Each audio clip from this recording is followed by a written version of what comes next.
시청자 여러분 안녕하십니까? 화요일 뉴스나우 시작합니다. 이재명 대통령이 최근 캄보디아에서 잇따라 발생하는 한국인 대상 범죄와 관련해 국민 생명과 안전을 지키는 것이 정부의 가장 큰 책임이라며 피해자들을 보호하고 사건 연루자들을 국내로 신속하게 송환해야 한다고 강조했습니다. 이 대통령은 오늘 국무회의에서 관계부처는 캄보디아 정부와 협의를 통해 양국의 치안당국 간 상시적 공조체계 구축에 속도를 내달라며 이같이 말했습니다. 이어 정부는 국민 안전을 확보할 가용 가능한 방안을 최대한 즉시 실행해 주길 바란다며 유사 피해를 원천 차단하기 위해 피해 우려 지역에 대한 여행 제한 강화도 서둘러 달라고 주문했습니다. 캄보디아에서 고문을 받다가 숨진 대학생을 현지로 보낸 대포통장 모집책이 피해 학생의 대학 선배였던 것으로 드러났습니다. 전국 각지에서 가족이나 지인이 캄보디아로 간 뒤 연락이 닿지 않는다는 신고가 빗발치면서 경찰이 사실관계를 확인하고 있는데요. 취재기자 연결해서 자세한 내용 알아보겠습니다. 김근우 기자, 숨진 대학생이 대학 선배의 권유로 출국을 했다고요? 그렇습니다. 캄보디아에서 숨진 대학생 A씨를 현지로 보낸 20대 남성은 현재 구속 기소된 상태인데요. 경찰은 이 남성이 대포 통장 모집책으로 A씨의 대학 선배였다고 밝혔습니다. A씨는 충남의 한 대학에 다니다가 선배인 남성의 권유로 출국한 것으로 전해졌는데요. 캄보디아에 가면 통장을 비싸게 사준다며 유인한 것으로 알려졌습니다. 다른 피해자들처럼 고수익 해외 취업이나 통장 대여를 명목으로 큰 돈을 준다며 출국시킨 건데요. 경찰은 이 남성이 점조직 형태로 수사를 피하는 대포 통장 유통 조직의 일원인 것으로 보고 통장과 계좌 기록 등을 분석해 연계된 조직 등 이른바 윗선을 추적하고 있습니다. 특히 대포 통장으로 이용된 A씨의 통장에서 수천만 원이 인출된 사실을 확인하고 돈이 어디로 흘러갔는지 수사에 착수했습니다. 네, 이런 가운데 전국에서 비슷한 피해 신고가 접수된 사실도 잇따라 드러나고 있죠? 네, 대부분 가족이나 지인이 캄보디아나 동남아로 출국한 뒤 연락이 닿지 않는다는 내용입니다. 올해 초부터 여름까지 이미 접수된 신고가 뒤늦게 드러나기도 하고 이번 사태가 알려지면서 추가로 들어오는 신고도 많은데요. 광주와 대구, 제주 등 지역을 가리지 않고 신고가 빗발쳤는데 경찰은 외교부를 통해 실종자들의 소재를 확인하고 있습니다. 다만 이 중 일부가 범죄단체 조직원이거나 범죄에 적극 가담했을 가능성도 배제하지 않고 있습니다. 의심하고 있는 사례는 전북에서 실종 신고가 접수됐던 여성인데 경찰은 이 여성이 범죄 조직 모집책으로 활동했다는 제보와 첩보를 입수하고 수사를 벌이고 있습니다. 이 여성은 지난 3월 가족에게 위험에 처했다고 연락해 실종 신고가 접수됐는데 확인 결과 바깥 활동을 하며 연락도 닿았는데 가족의 요청에도 귀국하지 않은 것으로 전해졌습니다. 실제로 캄보디아 경찰의 범죄단지 단속에서 붙잡힌 한국인 피의자 68명은 귀국을 거부하고 있는 것으로 알려졌는데요. 경찰은 현지에서 피해자 전수조사를 하는 방안도 검토하고 있습니다. 지금까지 전국부에서 YTN 김근우입니다. 네, 이처럼 취업 사기를 당해 캄보디아 범죄단지에 감금됐다가 지난달 초에 겨우 구출된 피해자의 가족을 저희 YTN 취재진이 만났습니다. 아직도 현지 경찰에 억류된 상태라 가족은 귀국 소식만 기다리며 애를 태우고 있는데 비슷한 실종 신고도 잇따르고 있습니다. 이현정 기자가 보도합니다. 한 손에 수갑을 찬 남성이 철제 침대에 결박된 채 힘없이 앉아 있습니다.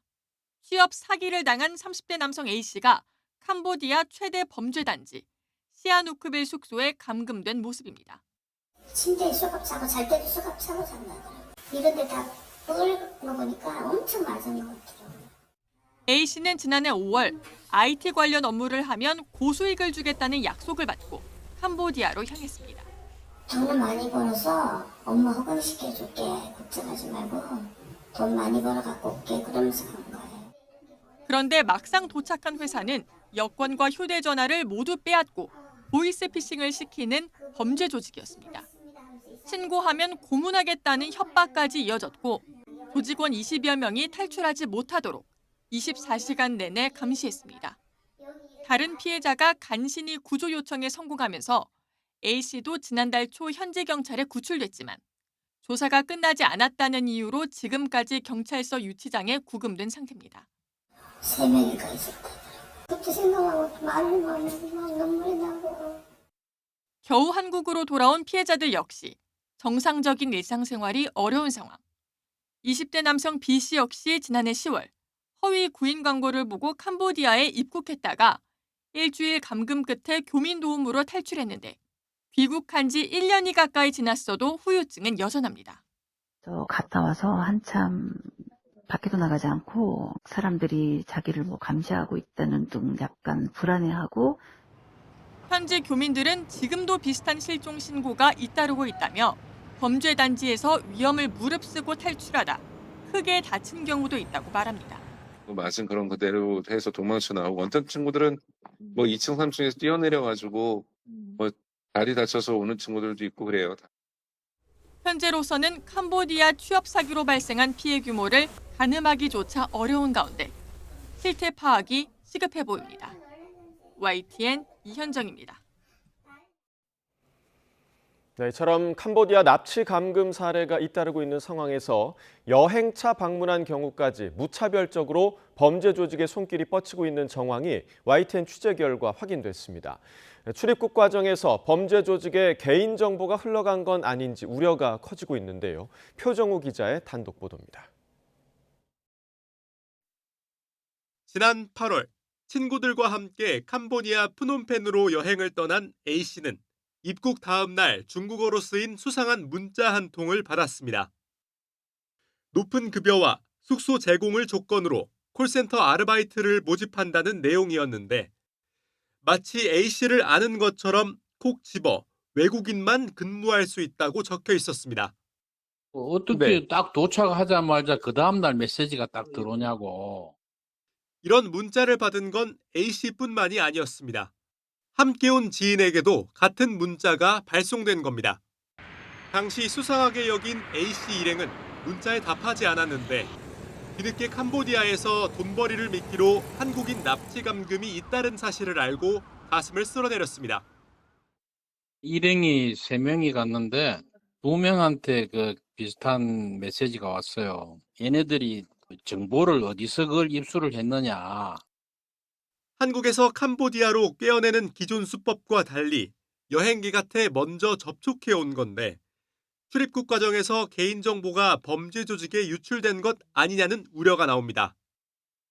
해외 여행하시는 국민들의 개인정보가 유출돼갖고 범죄라든지 다른 일 사고로 이어질 수 있으니까 안내해주고 조심시키는 거가 지금 현재로서는 급선무 아닐까 싶어요.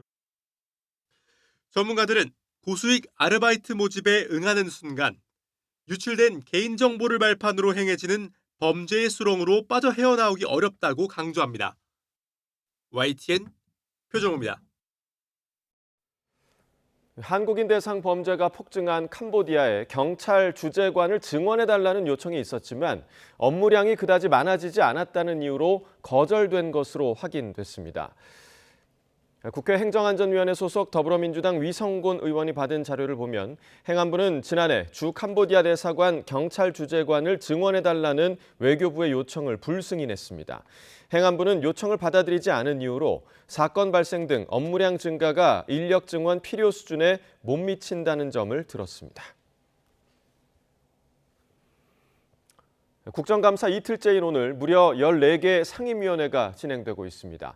전산망 마비 사태와 이진숙 전 위원장 체포 석방을 두고 여야의 난타전이 예상되는 가운데 어제 대법원 국감을 둘러싼 여진도 이어지고 있습니다. 취재기자 연결해서 자세한 내용 알아보겠습니다. 김다연 기자. 네, 국회입니다. 네, 오늘 국감 상황부터 짚어주시죠.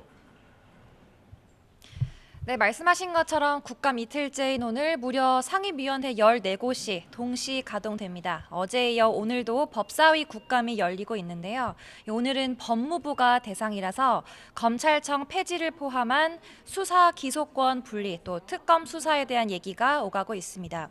국민의힘은 캄보디아 사태를 거론하면서 한국 경찰이 보낸 협조 요청 중 70%는 답이 오지 않았다며 검찰 공백 문제점을 부각하고 나섰습니다. 이른바 추나 대전도 관심인데 양평군청 공무원 사망과 관련해 특검의 강압 수사를 지적하던 나경원 의원의 마이크를 추미애 위원장이 끄는 일도 있었습니다. 과기술정보방송통신위원회도 격전지입니다. 방통위 폐지 경위는 물론 이진숙 전 위원장 체포와 석방이 도마 위에 오를 거로 보입니다. 특히 오후에는 이젠 민간인 신분이 된 이진숙 전 방통위원장이 일반 증인으로 직접 출석할 거로 예고돼 여야 격돌에 불이 붙을 전망입니다. 행정안전부를 대상으로 한 국감도 한창인데요. 국가정보자원관리원 화재와 전산망 마비 사태, 더 나아가서 화재 수습 국면 녹화가 이루어진 대통령 부부의 예능 출연까지 난타전이 진행되고 있습니다. 네, 여야는 또 어제 열린 대법원 국정감사를 두고도 공방을 이어가고 있죠. 네, 어제 법사위는 자정이 다 돼서 마무리됐습니다. 조희대 대법원장은 마무리 발언을 통해 법관은 판결로 말한다는 오랜 법원이 있다. 신속한 심리와 판결 선고의 배경에 관해 불신이 있는 것 같아 안타까운 마음이다 라면서 뼈 있는 말을 남겼습니다. 민주당은 조 대법원장이 본질적 답은 안 하고 유리한 말만 했다고 평가하고 있는데요. 국감을 난장판으로 만들었다는 일각의 비판에 대해 동행명령장 발부 같은 초강수를 두지 않은 점을 봐달라고 강조했습니다. 반면 국민의힘에서는 탈레반급 강경파 의원들의 조리돌림 인민재판이었다, 또 감금 사태다라는 강한 질타가 나오고 있습니다. 장동혁 대표는 오늘 아침 SNS를 통해서 민주당이 대법원장을 최대치로 능멸했지만 양심 있는 법관이 한 명만 있으면 사법부의 독립을 지킬 수 있다며 대통령의 재판 재개를 촉구했습니다. 송원석 원내대표도 이재명 대통령이 레임덕에 빠졌거나 난동을 뒤에서 조종하고 있거나 둘 중 하나라며 대통령 입장을 요구했는데 직접 들어보겠습니다. 여당의 탈레반급 강경파들의 폭주를 통제할 힘이 전혀 없는 레임덕에 빠진 것입니까? 본인의 재판에 무죄를 받기 위해서 배후에서 조종하고 있는 것입니까? 캄보디아 내 한국인 대상 납치 감금 범죄를 둘러싼 책임 공방도 이어지고 있습니다. 민주당은 윤석열 정권이 캄보디아 공적 개발 원조 ODA 예산 규모 늘리기에만 골몰하고 국민 안전은 외면했다고 주장했는데 발언 들어보겠습니다.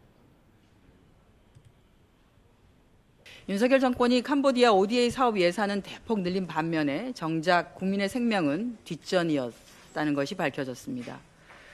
국제범죄 대응 인력은 줄이고 경찰 주재관 증원 요청도 외면했던 것으로 드러났습니다. 반면 국민의힘은 이번 사태는 캄보디아 대사가 공석인 상황에서 발생했고 정부가 검토하는 코리아 데스크 설치는 매우 안이한 대응이라며 대통령의 직접 대응을 촉구하고 있습니다. 법사위 내일 대법원 현장 국감을, 외통위는 오는 22일 캄보디아 현지 국감을 연단 계획이라 격돌은 계속 이어질 전망입니다. 지금까지 국회에서 YTN 김다현입니다. 내란 중요 임무 종사 혐의를 받는 박성재 전 법무부 장관에 대한 영장 실질 심사가 진행 중입니다. 박 전 장관은 법정에서 설명하겠다며 출석했고 특검은 구속 필요성을 강조하기 위해 PPT 120장을 준비했는데요. 취재기자 연결해 알아봅니다. 우종훈 기자. 네, 내란 특검입니다. 예, 박성재 전 장관에 대한 구속 심사 시작됐죠? 네, 오전 10시 10분부터 서울중앙지방법원에서 박성재 전 법무부 장관에 대한 구속 전 피의자 신문이 이뤄지고 있습니다. 박 전 장관은 법원에 출석하며 구치소 수용인원 점검 등을 지시했는지 묻는 질문에 답하지 않고 짧은 입장만 남겼는데요. 들어보시겠습니다. 교도소 추가 수용인원 왜 확인하셨어요? 정치인 체포 대비하신 겁니까? 합수부 검사 파견을 법정에서 충실히 잘 설명해 드리겠습니다. 특검은 영장 실질 심사에 앞서 230쪽 분량 의견서를 내고 PPT 120장을 준비했다고 밝혔습니다. 특검 측에서는 이윤재 특별검사부를 비롯해 2명의 공수처 파견검사와 2명의 군검사가 참석했습니다. 연휴 마지막 날인 지난 9일 구속영장을 전격 청구한 특검은 박 전 장관 범죄가 소명됐고 증거인멸 우려가 있다고 판단하고 있습니다. 박 전 장관의 구속 여부는 이르면 오늘 밤 나올 것으로 보이는데요. 구속 전 피의자 신문이 끝나면 박 전 장관은 법원의 판단이 나올 때까지 서울구치소에서 대기할 예정입니다. 네, 박 전 장관이 받는 혐의에 대해 구체적으로 설명해 주시죠. 네, 특검은 박 전 장관에게 내란 중요 임무 종사와 직권남용 혐의를 적용했습니다. 이 구체적으로는 계엄 선포 뒤 계엄사령부 합동수사본부에 검사 파견 검토를 지시하고 교정본부에는 수용공간 점검과 출국금지 관련 부서를 대기하도록 한 혐의를 받습니다. 이에 대해서 박 전 장관은 계엄 선포에 따른 통상적 업무였다고 혐의를 부인하고 있는데요. 특검은 박 전 장관이 계엄의 위헌, 위법성을 인지할 수 있었음에도 이와 같은 행위를 한 건 윤석열 전 대통령의 내란에 적극 가담한 것이라고 보고 있습니다.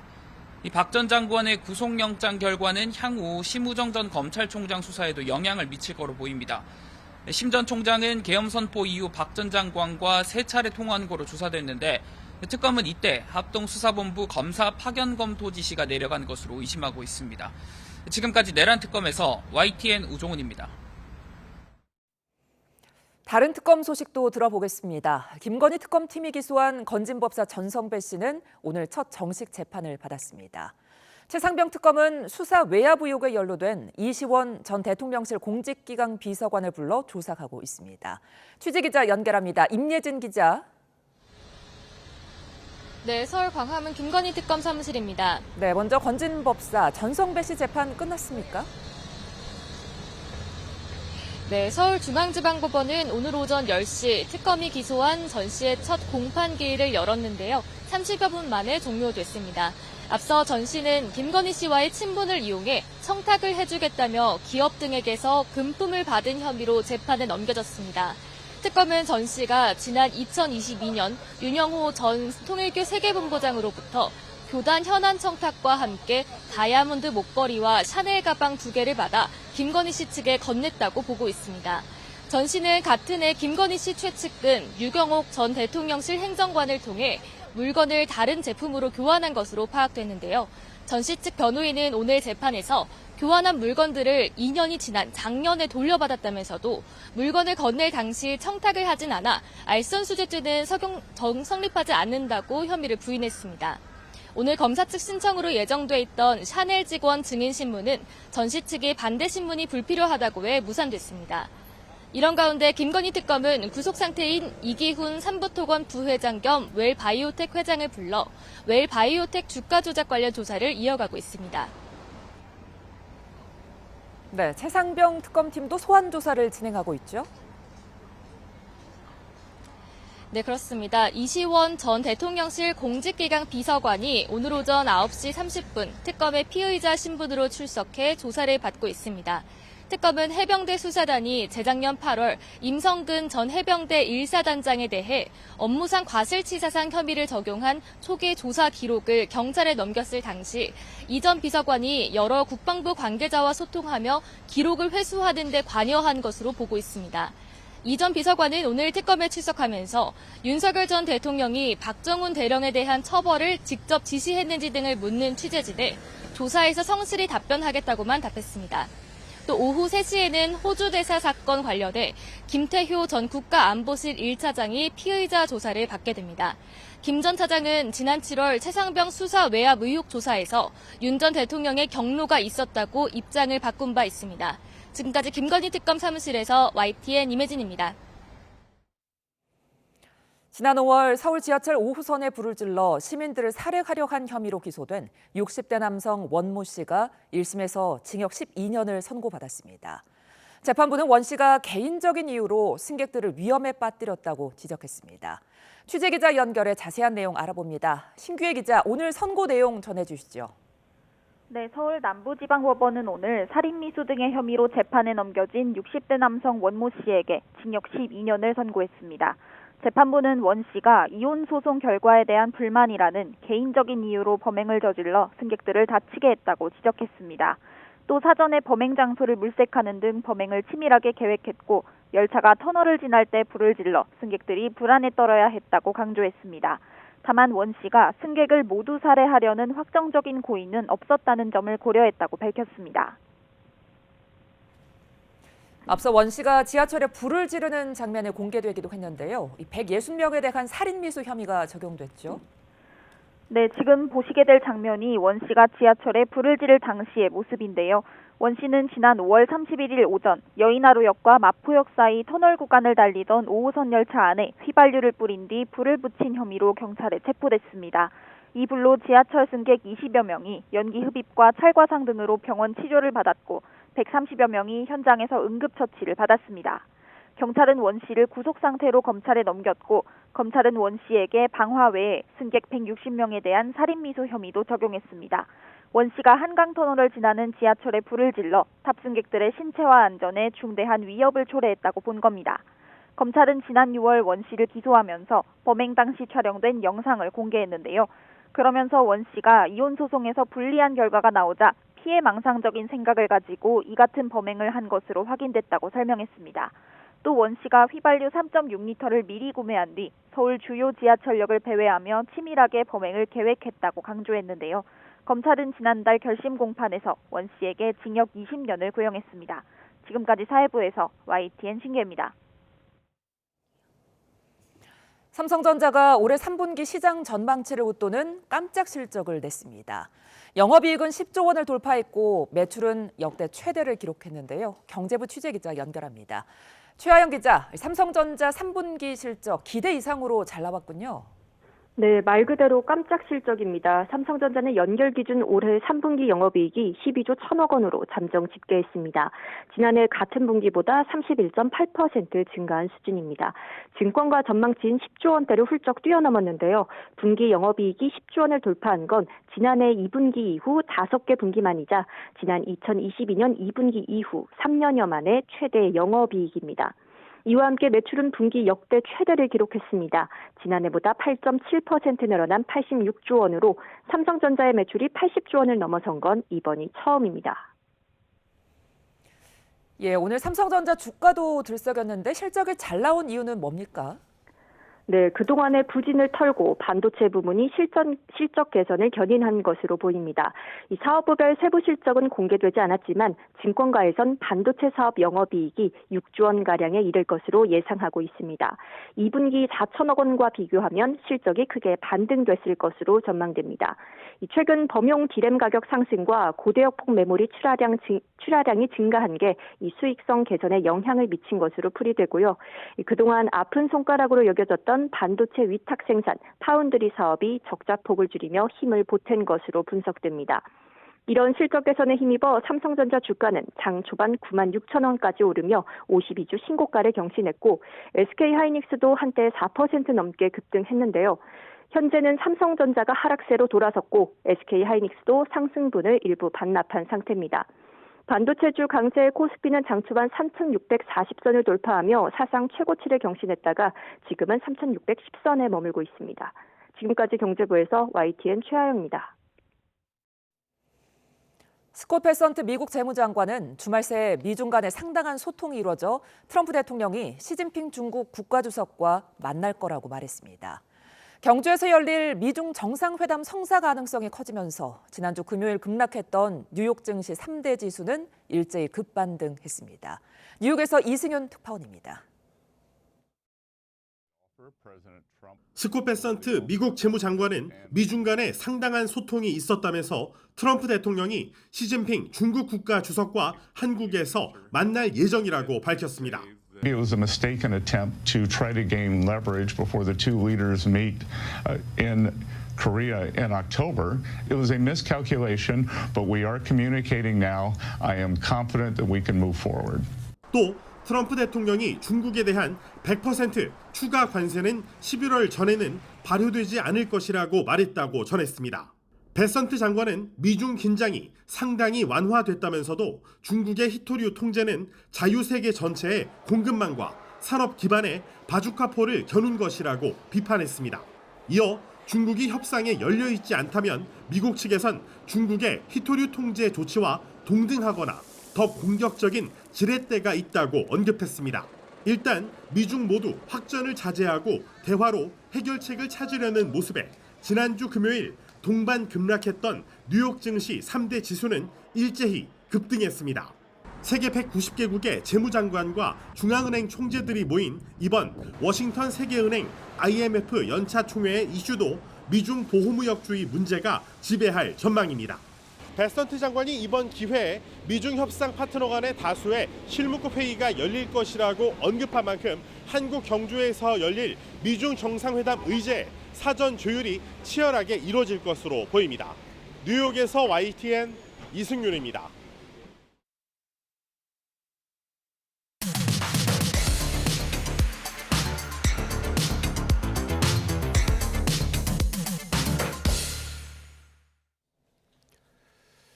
각이 살아있는 정치평론 시사정각 시작합니다. 오늘도 각에서는 두 분을 모셨습니다. 김상일 정치평론가, 최진영 변호사와 이야기 나누겠습니다. 어서 오십시오. 네, 안녕하십니까? 네.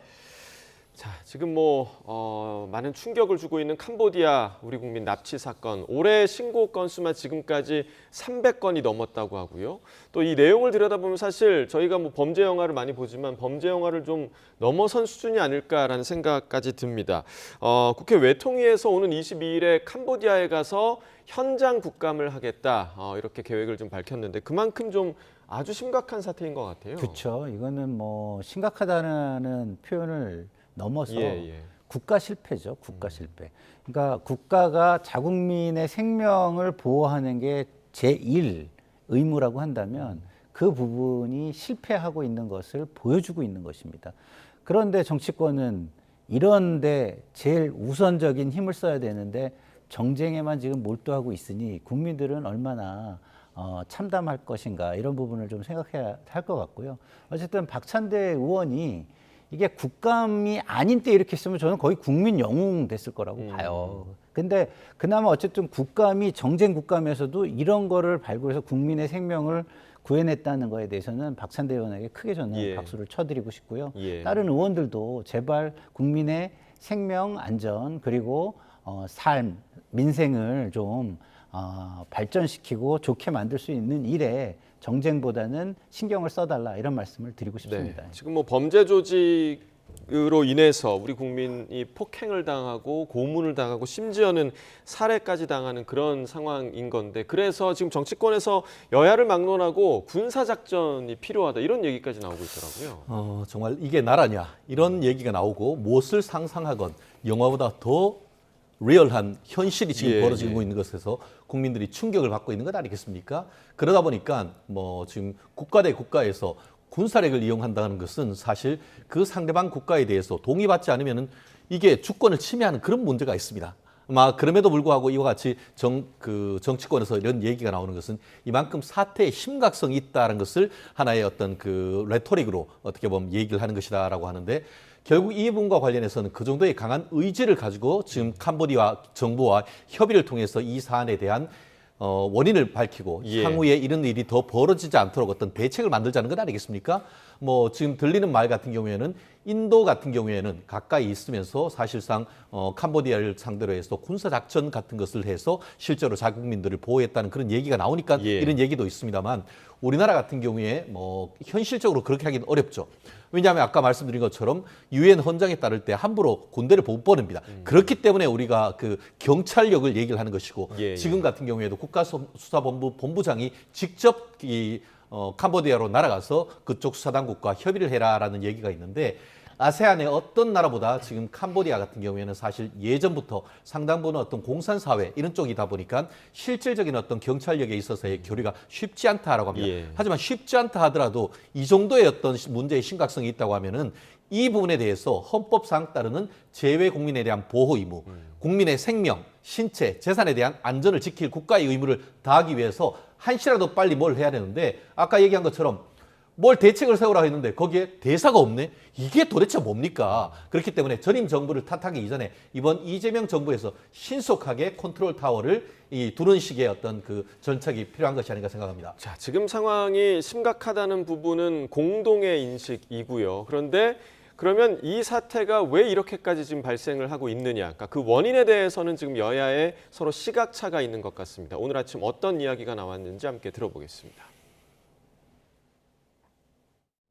캄보디아의 부패 사건, 그러니까 김건희 씨가 연루되어 있는 사건이 지금 특검의 수사를 집중적으로 받고 있지 않습니까? ODA가 1,800억이었는데 올해 4,300억까지 증가했다고 하니까 이게 쉽게 얘기하면 떡잔치를 한 그런 이제 느낌인데요. 거기에 정신이 팔려서 외교 당국이 제대로 지금 우리 교민 보호에 일을 하지 않았다라고 하는 의혹이 있을 수밖에 없습니다. 언제까지 국민이 불안에 떨어야 합니까? 심지어 조현 외교부 장관은 어제 국감장에서 8월 당시에는 한미 정상회담 준비 중이었다. 당시에는 심각성을 몰랐다는 안일함을 넘어서 직무유기에 가까운 답변을 내놓았습니다. 정부는 모든 외교 역량을 총동원해서 현지 당국의 적극적인 조치를 이끌어내야 합니다. 그런데 캄보디아 대사는 아직도 공석 중에 있습니다. 그렇기 때문에 이재명 대통령이 이번 사태 해결에 직접 나서야 합니다. 자, 조금 전에 최 변호사께서도 말씀을 해주셨지만 지금 캄보디아 대사가 부재한 상황. 네. 그러면 왜 캄보디아 대사가 부재하느냐? 네. 조금 전에 들으신 것처럼 지난 정부 ODA 사업과 네. 연관이 있다. 이런 얘기도 좀 나오고 있더라고요. 문제를 일으킨 사람에 대해서 어떤 조치를 하는 것은 당연히 해야 되는 것입니다. 그 신상 필벌이라는 게 당연히 있어야 공무원 사회가 잘 돌아가는 것이고요. 여야가 지금요, 사실은 이런 거 따질 때가 아니에요. 지금 해야 할 일이 뭐죠? 자, 아까 최초로 앵커께서 말씀하신 게 이런 게 올해 접수된 것만 300건이라고 했습니다. 그러면 우리가 약간 과장되게 얘기하면 300명의 생명이 위험할 수도 있는 거예요. 그러면 국가가 제일 먼저 해야 되는 건 뭡니까? 그거를 해소하는 노력을 보여주는 겁니다. 그러니까 이재명 정부는 지금 그 노력을 해야 하는 것이고요. 뭐 야당이 뭐라 한들 그것을 잘하면 그 원인이 뭔지는 차후에 얘기를 해도 돼요. 왜냐하면 원인 부분은 민주당도 할 얘기가 많습니다. 근데 그 할 얘기를 할 타이밍을 잘 맞춰서 한다면 잘한 부분이 훨씬 부각이 될 것이다 라고 생각하고요. 그리고 반면에 국민의힘은 자신들의 책임 부분을 돌아보지 않고 민주당의 책임 부분만 지금 얘기하고 있는데 나중에 한번 보시죠. 누구 책임이 더 클지. 그래서 저는 지금은 이거에 대한 책임을 논하는 게 의미가 없다. 먼저 할 일을 해야 한다. 예? 지금 해야 할 일은요, 국민을 보호하는 겁니다. 지금 위험 속에 있을 가능성이 굉장히 높은, 농후한 그런 국민들을 어떻게 구해내고 보호할 것이냐, 이것을 먼저 머리를 맞대고 일하는 모습을 국민에게 보여주는 것이 할 일이다. 정쟁은 좀 뒤로 미뤄라. 이런 말씀을 드리고 싶습니다. 이 부분에 대해서는 뭐 최 변호사님도 동의하실 것 같은데요. 기본적으로 동의하지만 동의하지 못하는 부분이 있습니다. 국회가 행정부입니까? 국회는 지금은 국정감사를 하는 시간인 것이지 국회가 행정을 하는 시간이 아닙니다. 지금의 대책은 국민의힘이 대책을 세우는 것도 아니고 민주당이 대책을 세우는 것도 아니고 이재명 정부가 대책을 세우는 겁니다. 아시다시피 지난 그 6월 3일 대선 이후에 4강 대사를 비롯해서 정말 많은 대사들과 총영사를 다 국내로 소환을 해버렸습니다. 그래서 지난번 그 8월달, 9월달에 있었던 조지아주 미국 이민 당국의 급습 사건에 대해서 이재명 대통령이 뭐라고 했습니까? 조지아주 총영사가 컨트롤 타워가 돼가지고 대책을 세우라고 했는데 조지아주 총영사가 없네. 그걸 늦게 부랴부랴 알고 뉴욕에 있던 총영사가 가가지고 현장을 대응을 했던 건 아닙니까? 이번도 해가지고 이 사안에 대해서 캄보디아에서 대사에 관해서 대책을 세우라 했는데 알고 봤더니 캄보디아 대사가 없어요. 지금 캄보디아 대사만 없습니까? 마치 이번 같은 경우 캄보디아 대사를 ODA와 관련해서 뭔가 문제가 있어서 소환을 했는 것 같지만 그런 것이 아니고 4강 대사를 비롯해서 많은 대사, 한마디로 전임 정부에 임명한 대사를 그냥 다 대책 없이 다 끌어와 버렸단 말이에요. 그리고 지금 4개월이 넘는 이 시간 동안 아직 그렇게 비어있는 공석이 총영사관만 해도 40개가 넘는다라고 제가 알고 있습니다. 그렇다고 한다면 이런 부분에 대해서 야당이 지적하는 것을 정쟁이라고 할 수는 없는 것이죠. 거기다가 민주당이 어떻게 했습니까?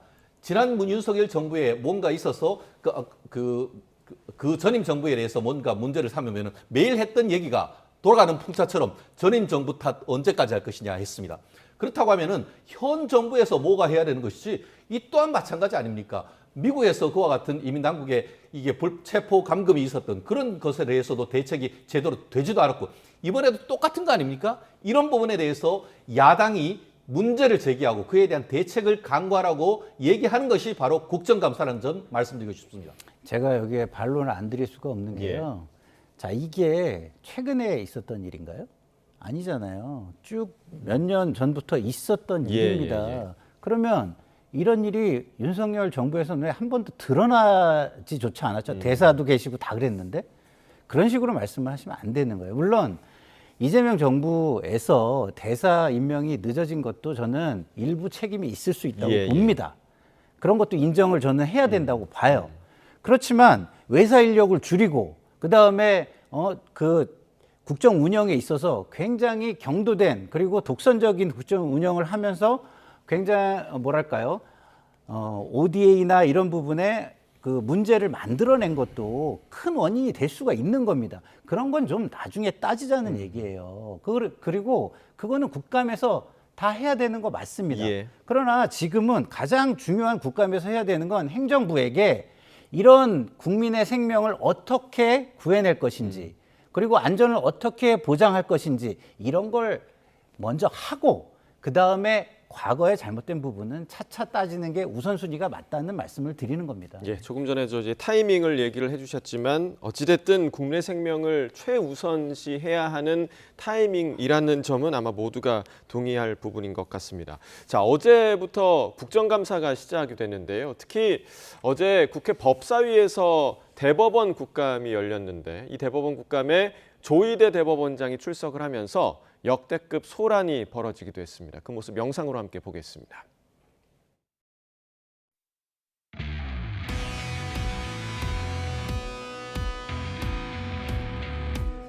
재판사항에 대해 법관을 감사나 청문의 대상으로 삼아 증언대에 세운 예를 찾아보기 어렵습니다. 질의는 총 7분의 의원님들께서 하시되 윤석열이 조희대 대법원장을 임명한 것은 대한민국의 대법원을 일본의 대법원으로 만들려는 전략적 선택이었다고 지금도 그 재판이 옳았다고 생각하십니까? 그러면 한덕수와 만난 적 있습니까? 조희대 대법원장 묻습니다. 윤석열로부터 무슨 얘기를 나눴는지 묻고 싶습니다. 재판을 다시 하자고 하는데 피고인 어디 갔습니까? 이재명 피고인 나오십시오. 재판 다시 해봅시다. 그러면 가짜뉴스하고 이 회의 진행도 거짓말하고 추미애 위원장은 법을 전혀 지키지 않습니다.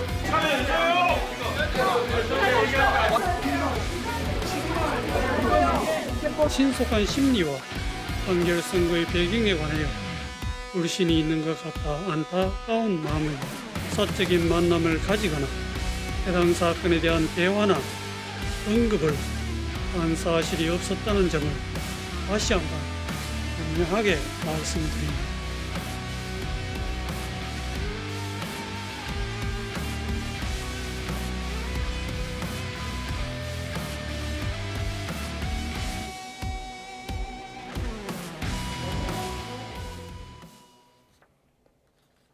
조희대 대법원장이 국감에 출석할 것으로 알려지면서 사실 어제 이 장면은 어느 정도는 예상이 됐던 장면이기도 했고요. 전체적으로 좀 어떻게 보셨습니까? 시리아 방성 대곡이다라고 얘기하고 싶습니다. 1905년 을사늑약으로 대한민국 국권이 빼앗겼는데 그로부터 120년이 지난 이때 25년 새로운 을사년에 국회에 의해서 사법권이 침탈되는 일이 벌어졌습니다. 피고인의 변호인이 국회의원으로 옷을 갈아입고 유죄 판결을 했던 대법원장을 비난하는 이런 초현실적 상황 속에서 대한민국이 과연 선진국인가에 대한 의문을 제기하지 않을 수가 없었습니다. 저는 어제 저 모습을 보면서 법조인의 한 사람으로서 정말 치욕스럽고 부끄러웠습니다. 저와 같은 얘기를 해서 그 사법부의 어떻게 보면 수장, 미국 같은 경우에는 연방 대법관님들을 저스티스, 그 자체로 정의라고 부르는 사람입니다. 그런데 그와 같은 그 사법부의 수장에 대해서 저렇게 사실상 어떻게 보면 법적인 의무도 없는 사람을 불러 세워놓고 거의 1시간 반, 90분에 가깝게 조리돌림을 하는 이런 초현실적 모습. 그렇게 하면 대한민국 국민들 중에 판결을 받아놓고 그 판결에 대해서 누가 그거에 대해서 어떻게 보면은 그 신뢰를 하고 그 판결을 믿겠습니까? 아무리 정쟁을 한다 하더라도 선이 있는 겁니다. 결국 지금 어제 장동혁 국민의힘 대표 같은 경우에는 민주당이 국회의 국정감사권을 최대한 남용했다라고 하는데 그 말을 조금 더 돌리면은 오히려 감사권을 남용해서 직권남용 권리행사 방해죄까지 성립될 수 있다라는 그런 법적 의미를 담고 있습니다. 간다 하더라도 지켜야 될 선이 있는데 너무 넘어갔고 과연 이와 같은 브레이크가 파열됐을 때 그 파국이 어디까지 갈지 저는 두려울 따름입니다. 자, 선을 넘었다. 조리돌림이라는 표현까지 사용을 하셨고 어제 조희대 대법원장의 인사말 후에 사실상 이제 뭐 관례대로 이석하지 않고 그걸 막고 추미애 법사위원장이 질의응답을 강행을 했단 말이죠. 그러니까 이 부분에 대해서 민주당에서는 운영의 묘를 발휘한 거다라고 얘기하는 반면에 국민의힘에서는 뭐 감금이었다. 지금 이 부분에 대해서도 좀 의견이 상당히 크게 갈리고 있는 것 같은데 어떻게 좀 보셨어요? 양쪽 다 뭐 자기 입장만 이야기하는 것이죠. 결국은 제가 말씀드린 것처럼 정치는 국민의 생명, 삶을 위해서 존재해야 되는 것입니다. 그런데 자신들의 권력, 진영의 이익을 위해서 정쟁만 지금 하고 있는 것이에요. 자, 민주당도 국민의힘도 보십시오. 모두가 패자입니다. 국민이 원하는 건 뭡니까? 사법이 바로 쓰고 신뢰할 수 있는 사법 행정으로 가는 것입니다. 그것과 관련된 차분한 질문을 하는 사람이 저기 어디 있습니까? 조희대 대법원장을 보호하면은 그게 바로 쓰는 건가요? 국민의힘도 저는 너무 과하다고 생각하고 민주당도 너무 과하다고 생각해요. 어제 조희대 대법원장도 뭐 아주 비난받을 정도는 아니었지만 아쉬운 부분은 저는 존재했다고 생각합니다. 뭐냐? 어쨌든 지금 사법 행정에 사법 불신에 어쨌든 이것을 키운 것은 책임이 있는 것입니다. 그러면 그런 부분에 대해서 노력하는 모습을 이전에 보여주든지 아니면 어제라도 보여주든지 하는 것을 좀 보여줘서 사법 신뢰를 좀 회복하려는 노력하는 모습을 보였다면 정쟁에 나서는 양당의 의원들이 더 머쓱하고 국민들에게 좀 더 굉장히 자격이 없어 보이고 이렇게 보였을 겁니다. 그러나 어제 승자는 없었다. 모두가 패자였다. 국민을 위해서 무엇을 한 것이 아니라 자신들을 위해서 자기의 조직이나 자기의 진영을 위해서 모두 정치와 행위를 했다라고 저는 보여집니다. 결국 어제 민주당 의원들이 집중 포화를 했던 부분은 이재명 당시 민주당 대표의 공직선거법 위반 사건 재판과 관련해서 파기환송 그 판결이 나온 부분 그리고 최근에 또 제기됐던 이른바 4인 회동설과 관련된 질의를 굉장히 쏟아부었지만 사실 뭐 대법원장은 응답할 생각은 전혀 없었던 것 같아요. 응답할 법적 의무가 없죠. 그런데 어떻습니까? 법적인 의무가 없는 것을 강제적으로 하도록 강요하면은 일반인으로서는 그것은 강요죄가 성립되는 것이고 공무원이 그 직을 남용해서 타인으로 하여금 의무 없는 일을 하도록 하면은 그것이 바로 직권남용 권리행사방해죄. 한마디로 민주당이 전가의 보도로 쓰면서 박근혜 정부, 윤석열 정부와 관련되는 사람들을 구속시키고 체포했던 그 죄명이 바로 적은 겁니다. 실질적으로 어떻죠? 지금 재판과 관련해서 국회법, 국회 증언 감정에 관한 법률 같은 경우에는 재판이나 수사에 관여할 목적으로 해서 증인을 채택하지 못하도록 규정을 하고 있고 이번 사안 같은 경우에는 대법원에 대해서 감사를 할 수가 있습니다. 그런데 대법원에 대한 감사는 재판 사무 감사이지 재판 감사가 아닙니다. 재판 사무를 뭐냐? 뭐를 그 재판 사무의 본질은 뭐냐? 왜 이렇게 재판이 국민의 신속한 재판 받을 권리를 침해해서 왜 이렇게 재판이 늦어졌냐? 그리고 이런 것이 왜 선고가 되지 않고 있느냐? 이거를 감사를 해야 되는 것인데 법에 따라 공직선거법에 따라 1심 6개월, 2심 3개월, 3심 3개월, 633 원칙에 따라서 판결 선고를 왜 이렇게 늦어졌냐를 질타를 해야지. 왜 법에 따라서 3개월 내에 선고를 했냐라고 다그치고 그거에 대해서 선사하고 증언해라라고 얘기하는 것이 어떻게 헌법에 합치는 겁니까? 오히려 헌법과 법률에 현저히 위반된다라고 보는 것이 법조인으로서 양심을 걸고 얘기할 수 있는 부분입니다. 그렇기 때문에 할 수 있는 범위, 지금 추미애 전 법무부 장관 같은 경우에도 육선으로서 판사 출신입니다. 그 앞에 있었던 박균택 의원, 고검장 출신, 검사장 출신으로서입니다.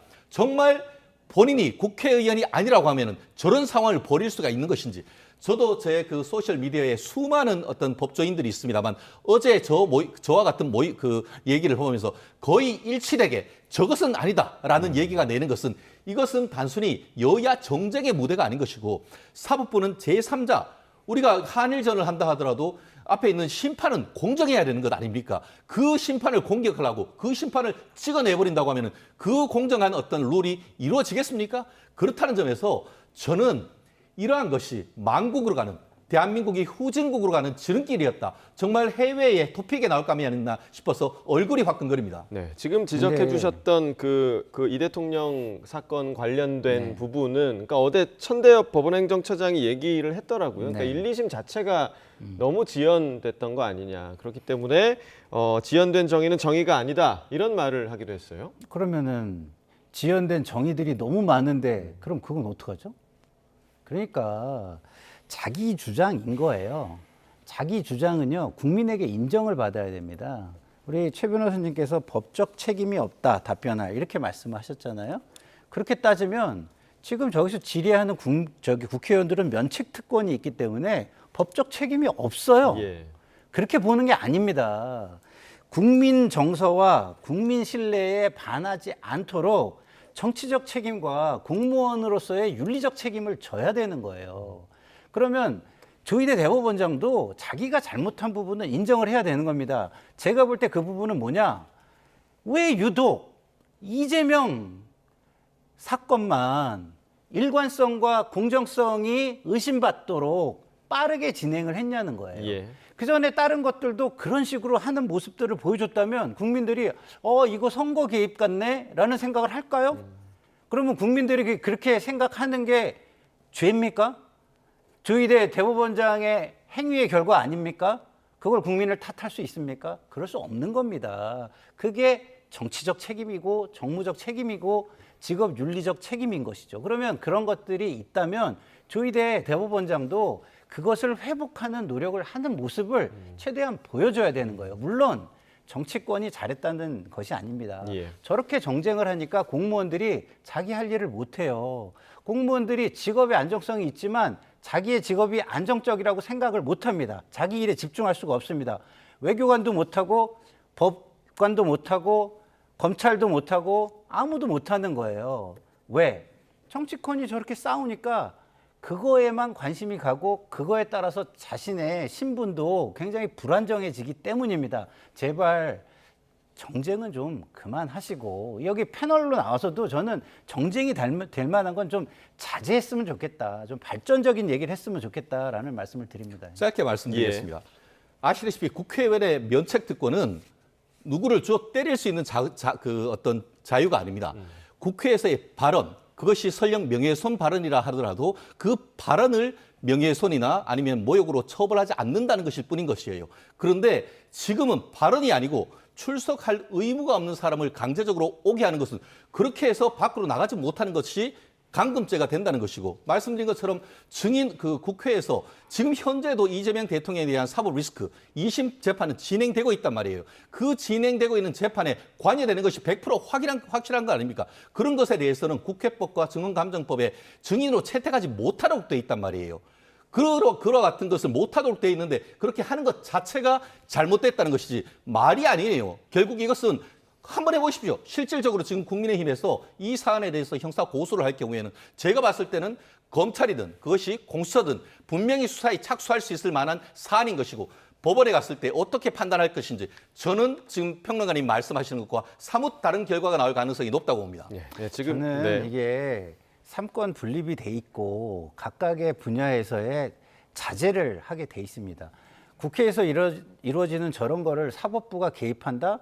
그러면 사법은 훨씬 더 정치화될 거예요. 저것은 국회 내에서 정치적으로 여야가 풀 일이다라고 말씀을 드립니다. 네, 자 지금 두 분이 언급해 주셨던 이 국감장에서의 면책 특권과 관련해서 어제 이 사안이 가장 좀 어울리는 사안이 아닐까라는 생각이 들었는데 무소속 최혁진 의원이요.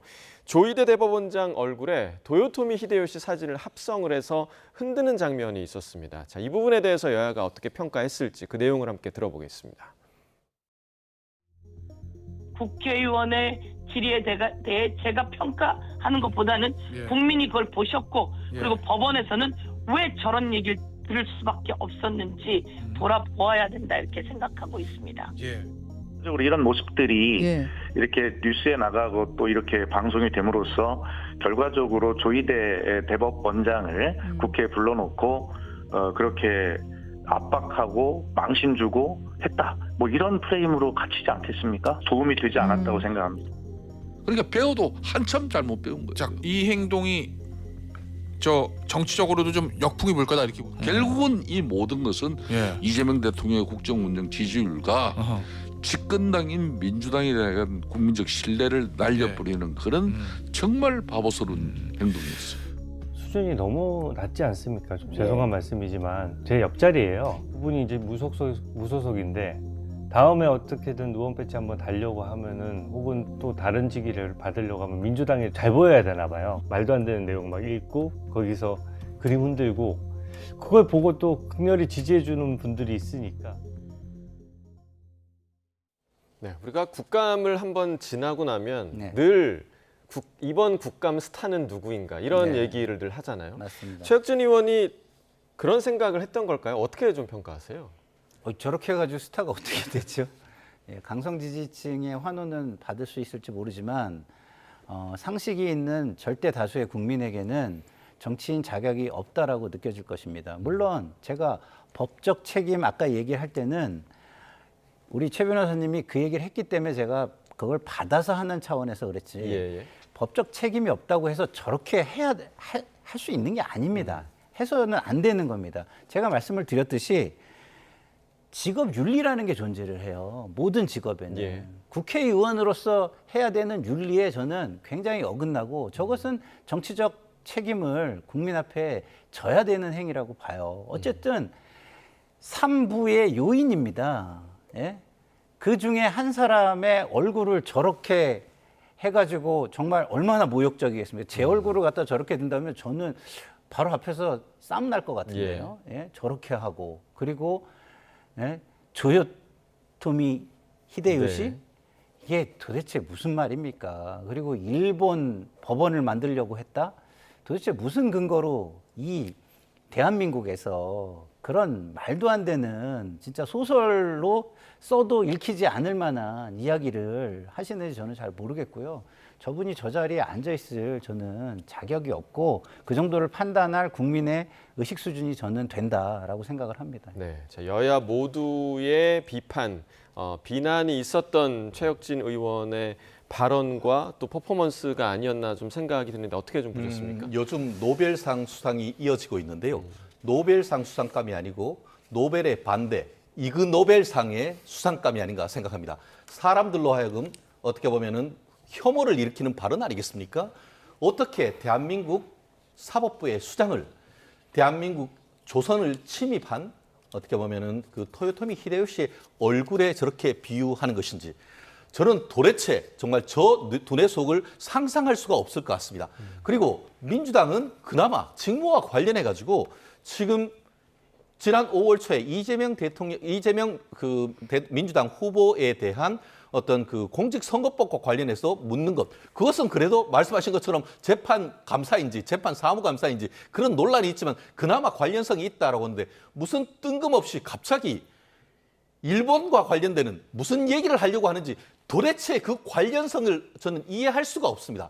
그렇기 때문에 뭐 지금 아까 그 어제 천대엽 그 행정처장 같은 경우에는 초등학생도 권력 분립 그리고 그 어떻게 보면 사법권의 독립 이런 부분은 안다고 했는데 이건 초등학생도 아니고 유치원생도 아닌 이런 수준의 어떤 국회의 모습을 보면서 정치 불신이 나올 수밖에 없는 건 아니겠습니까?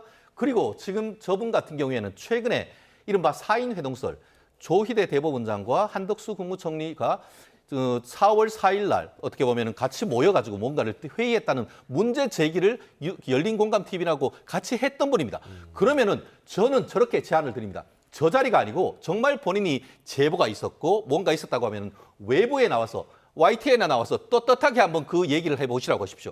과연 그럴 수 있겠습니까? 결국은 본인의 방탄복, 어떻게 보면 국회의원의 면책 특권을 잊고 저렇게 하는 것이 아니냐.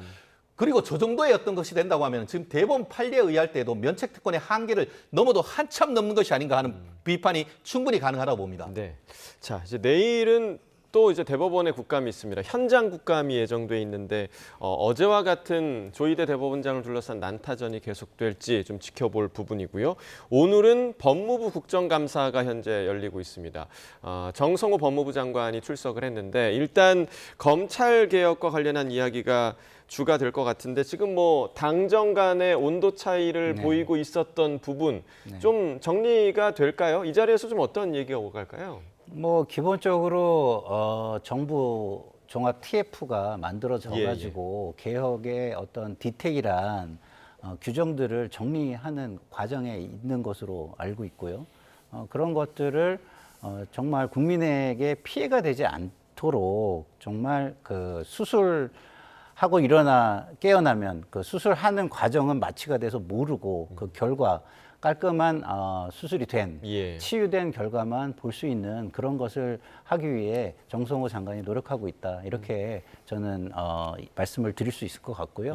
굉장히 합리적으로 지금 행정을 해나가려고 한다라고 저는 생각을 하기 때문에 지금 민주당이 지금 이재명 정부 자꾸 앞에 보여져서 지지율을 까먹을 게 아니라 잘하고 있는 정부 뒤에서 서포트하는 모습으로 역할을 조금 바꿔주는 게 낫지 않을까 이런 생각이 듭니다. 그리고 이제 지난 주말에 이재명 대통령이 세관 마약 외압 의혹과 관련해서 지금 동부지검에 엄정한 수사를 지시를 했고 또 특히나 콕 집어서 백혜룡 경정 이야기를 했단 말이죠. 이 부분은 좀 어떻게 보십니까? 왜냐하면 야권에서는 이게 부당한 수사 지시다 이렇게 지금 비판하고 있거든요. 저는 제 귀를 의심했습니다. 사실 지금 진행되고 있는 3가지 특검 중에 최상병 특검이 왜 발생됐죠?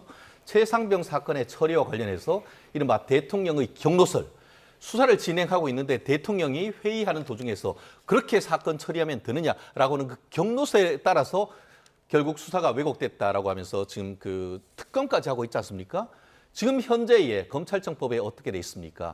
구체적 사건에 대해서는 법무부 장관이 그 검찰총장만 지휘할 수 있고 그리고 검찰총장이 밑에 지휘를 하는 것이지 법무부 장관이 그 검찰에 대해서 감나라 배나라 못합니다. 그것은 당연히 대통령도 마찬가지인 겁니다. 그런데 이번 같은 경우에는 이 사안에 대해서 수사관을 콕 집어서 누가 해라. 거기다가 이제는 검찰과 관련되는 그 주무장관이 있음에도 불구하고 이게 그 예전에는 이 부분이 이제 강서구 쪽에 있는데 이것을 갑자기 또 동부지검장이 해라.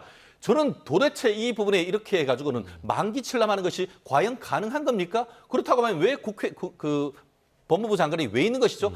저는 아마 속으로 정성호 법무부 장관이 나를 패싱하나 이런 생각을 했지 않을까 싶은데요.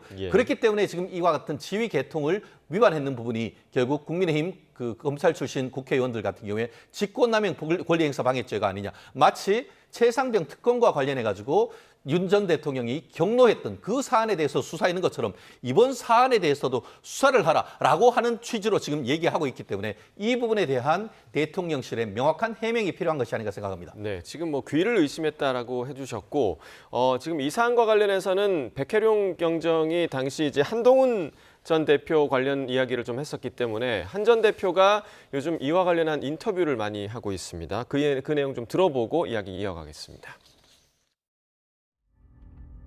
우리 법은 검찰의 수사에 대해서는 법무부 장관이 직접 검사를 지휘하지 못하게 되어 있습니다.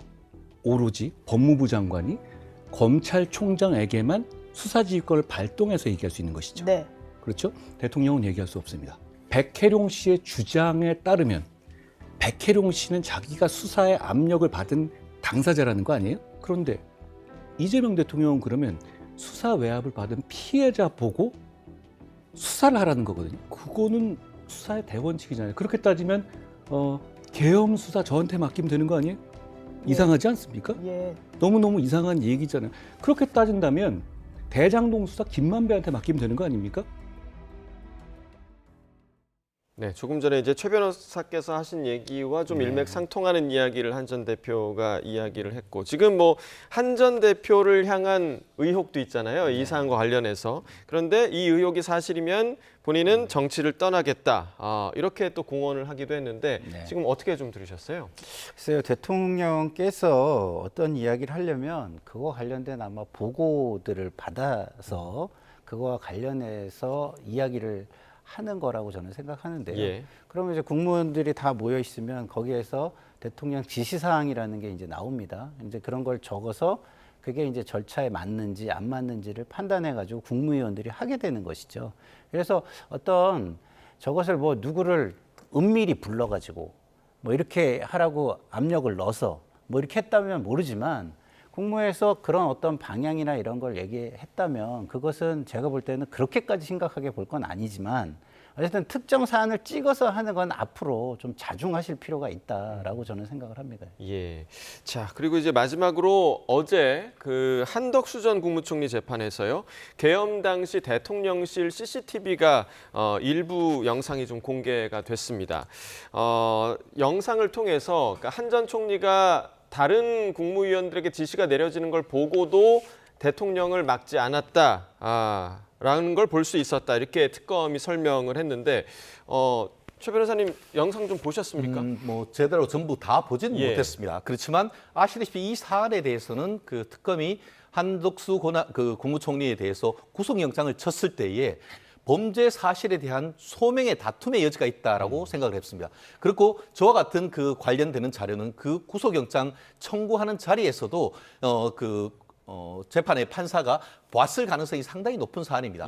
그리고 저와 같은 CCTV 하나만으로서 모든 것이 되는 것이 아니고 결국 저것은 다른 것보다는 위증 혐의, 아까 지금 여러 가지 혐의, 내란의 방조, 그리고 그 외에 직권남용, 그 외에 어떤 공기록을 찢어버렸다는 그것과 관련되는 부분이 있는데 다른 주요 부분, 내란과 관련되는 어떤 방조를 했는지 이 부분과 관련해 가지고 지금 과연 저 같은 그 CCTV 하나로 과연 심증을 형성할 수 있을지 아시다시피 그 한덕수 지금 그 당시 총리 같은 경우에는 이게 설령한다 하더라도 본인이 헌법을 봤더니만 국무회의를 거쳐야 됩니다. 라고 얘기를 하면서 사실상 그것을 시간을 지연하고 막았던 그런 의도가 있지 않습니까? 그렇기 때문에 전체적인 내용을 봐야 되는 것이지 저 CCTV에서 뭔가를 하고 있는데 계속 말리지 않았다. 그런 것만으로 단정하기는 어렵다. 다만 그럼에도 불구하고 특검 같은 경우에는 저 같은 증거가 윤 대통령의 어떤 비상계엄을 하는데 막지 않았고 그로 인해서 방조가 했다라는 유력한 시각적 증거이기 때문에 그에 대해서 재판부가 어떻게 심증을 형성하는지 좀 더 지켜봐야 될 것 같습니다. 단정할 수는 없지만 어찌됐든 그 영상을 통해서 문건을 보는 장면이 지금 공개가 된 것이기 때문에 그동안 헌재나 아니면 수사에 나와서 위증을 했다라는 부분에 대해서는 성립이 될 수 있다. 그러니까 지금 그 이후에 국민의힘에서는 한 전 총리를 대통령 후보로 내세우려고 했잖아요. 그러니까 만약에 이 부분들이 정말 특검이 의심을 하고 있는 대로 사실로 밝혀지게 된다면 그렇다면 또 이 부분에 대해서 비상계엄을 덮기 위한 그런 대통령 후보 옹립이 아니었냐 이런 비판이 또 있을 수 있을 것 같아요. 그러니까 일련의 상황을 보면 이해가 안 되는 일이 많았는데 대통령 후보 출마를 하고 나니까 다 이해가 되는 상황이 너무 많았죠. 그렇기 때문에 그런 의혹은 당연히 지금 많은 국민에게 존재하는 것이고요. 저 CCTV는 일부가 공개된 것입니다. 그 일부라는 건 무엇이냐면 저건 한덕수 총리 재판이에요. 전 총리죠. 한덕수 전 총리의 재판입니다.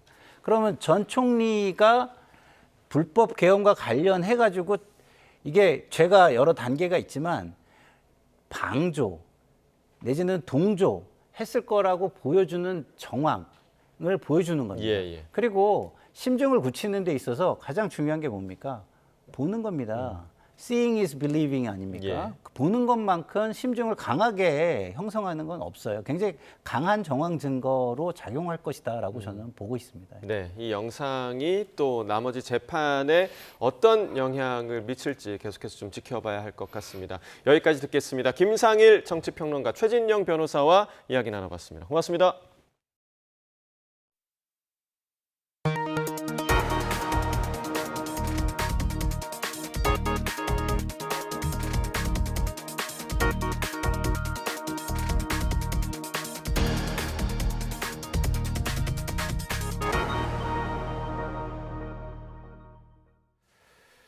다음 소식입니다. 이달 말 경주에서 열리는 에이펙 정상회의를 앞두고 정부가 한미 관세협상 후속 협의에 속도를 내고 있습니다.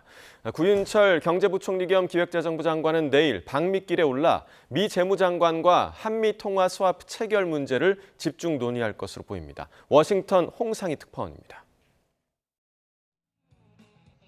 교착 상태에 빠져있던 한미 관세 협상이 새로운 국면을 맞았습니다. 3,500억 달러, 약 502조 원에 달하는 현금 투자는 불가능하다는 우리 정부의 입장에 미국이 새로운 대안을 제시해왔기 때문입니다. 저희가 미국 측에 그 문제점들을 다 설명을 했고 미국 측에서 지금 새로운 대안을 들고 나왔습니다. 그래서 지금 검토하고 있는 단계입니다. 미국 측의 태도 변화가 감지되면서 정부도 후속 협의에 속도를 내고 있습니다. 구윤철 경제부총리 겸 기획재정부 장관은 내일 방미길에 오릅니다. 주요 20개국 G20 재무장관 회의와 국제통화기금 IMF 연차 총회 참석을 계기로 스콧 베선트 미 재무장관과의 회담을 조율하고 있습니다. 구 부총리는 베선트 장관이 우리 외환시장 상황을 이해하고 내부 논의를 거치겠다는 답변을 해왔다고 밝혀 이번 회담에서 한미 통화 수합 체결을 둘러싼 입장 차이를 좁힐 수 있을지도 관심입니다. 추석 연휴 기간 뉴욕에서 하워드 러트닉 미 상무장관과 만났던 김정관 산업통상부 장관도 다시 미국 방문을 추진하고 있는 것으로 알려졌습니다. 이달 말 경주 에이펙 정상회의 기간 이재명 대통령과 트럼프 대통령이 만나기 전 실무 차원에서 최대한 논의를 진전시키는 게 정부의 목표입니다. 한미 관세 후속 협상이 난항을 겪으면서 우리 기업들의 수출 위기와 외환시장 불안에 대한 우려도 커지고 있습니다. CNN은 한미가 협상 과정에서 해결책을 모색할 수도 있지만 지난달 조지아주 한국인 구금 사건으로 사태가 복잡해졌다며 한국의 3,500억 달러 투자 향방이 불확실하다고 보도했습니다. 워싱턴에서 YTN 홍상입니다. 이재명 정부 출범 이후 두 번의 부동산 대책에도 불구하고 서울 아파트값 상승세가 심상치 않자 정부가 이번 주에 세 번째 대책을 내놓기로 했는데요. 김윤덕 국토부 장관은 규제 지역 확대가 불가피하다며 구체적인 방안을 검토하고 있다고 밝혔습니다. 최도희 기자입니다. 6.27 대출 규제 9.7 공급 대책에도 불구하고 성동, 마포 등 이른바 한강벨트를 중심으로 서울 아파트값 상승세가 이어지자 이재명 정부가 취임 4개월 만에 세 번째 대책을 내놓습니다. 발표 시점이 초읽기에 들어간 가운데 강력한 규제책이 나올 것으로 보입니다. 조만간 발표할 계획으로 있고요. 공급은 공급대로 또 이렇게 빨리 속도를 내면서 또 수요 부분에 또 저희들이 할 수 있는 정책을 이렇게 발표하게 될 것 같습니다. 이에 더해 김윤덕 국토교통부 장관은 부동산 규제 지역 확대 지정이 불가피하다고 밝힌 만큼 투기 과열 지구와 조정 대상 지역 확대가 유력해 보입니다. 불가피하다는 생각을 하고 있고요. 좀 구체적인 방도에 대해서는 세부적인 검토를 진행하고 있습니다. 마포, 성동구 같은 한강벨트 권역 등이 묶일 거라는 전망이 나오는데 규제 지역이 되면 무주택자와 1주택자 주택담보대출 상한이 70%에서 40%로 축소되고 분양권 전매 제한 등이 추가로 적용됩니다. 토지거래 허가구역을 확대 지정하는 방안은 법안 처리까지 시일이 필요해 이번 대책에선 제외될 전망입니다. 아울러 주택담보대출 한도를 6억 원에서 4억 원으로 낮추는 등의 방안과 현행 40%인 총부채 원리금 상환 비율 DSR 한도를 35% 안팎으로 낮추는 방안도 거론됩니다. 이번 대책의 세제와 관련한 방향성도 공개될 예정입니다. 부동산 가격을 잡는 데 세금을 쓰지 않겠다고 했던 이재명 대통령의 말씀이 거짓말로 판명이 되나요? 그런 부분도 안 쓴다는 게 아니고요. 가급적 그 최후의 수단으로 쓰겠다는 그런 말씀으로 저는 이해를 하고 있습니다. 다만 조만간 발표하게 될 세 번째 대책이 특단의 공급 대책 없이 오로지 수요 억제 강화에만 초점을 맞춘다면 한계도 뚜렷할 전망입니다. 수요 억제 이런 측면에서의 강화에 국한돼 있어서 전체적인 근본적인 원인을 해결하는 공급에 대한 집중적인 물량 확대 부분이 좀 추가돼야 된다고 보여지고요. 잦은 부동산 대책이 집값 상승을 부추긴다는 지적에 대해 김윤덕 국토부 장관은 이재명 정부는 6월 초 집권했다면서 부동산 문제는 과거로부터 흘러들어온 문제라고 보는 게 맞다고 설명했습니다. YTN 휴두입니다. 올해 서울에서 팔린 아파트 4채 가운데 한 채는 전용 면적 59제곱미터인 거로 나타났습니다. 부동산 분양평가 전문업체 리얼하우스가 국토교통부 실거래가 공개 시스템 데이터를 분석한 결과 올해 들어 지난달까지 서울 아파트 매매 56,775건 가운데 전용 59제곱미터는 25.2%인 14,302건으로 집계됐습니다. 이는 서울 전용 85제곱미터를 초과하는 면적의 거래 비중인 15.4%보다 10%포인트가량 높은 수치입니다. 올해 3분기까지 아파트, 오피스텔 등 집합 건물 증여 건수가 3년 만에 최대를 기록한 거로 나타났습니다. 최근 집값 상승세가 이어지는 가운데 증여세 가능성이 커지면서 사전에 자녀 등에 물려주려는 수요가 늘어난 거로 보입니다. 대법원 등기정보광장 통계에 따르면 올해 9월까지 전국 집합건물 증여 건수는 모두 26,427건으로 집계됐습니다. 지난해 같은 기간에 25,391건과 비교해 1,037건 늘어난 것으로 34,829건을 기록한 2022년 이후 3년 만에 가장 많은 수치입니다. 공정거래위원회가 입점업체의 최혜 대우를 요구한 혐의로 쿠팡이츠와 배달의 민족에 대해 제재 절차에 착수했습니다. 쿠팡이츠의 쿠팡플레이 끼워 팔기 혐의에 대해서도 제재 절차에 들어갔습니다. 공정위는 이들 배달앱 사업자의 최혜 대우 요구와 끼워 팔기 사건과 관련해 심사보고서를 상정하고 각 업체에 송부했습니다. 심사보고서는 검찰의 공소장과 비슷한 성격으로 공정위 조사 대상 기업의 조사 결과와 제재 의견을 담은 문건입니다.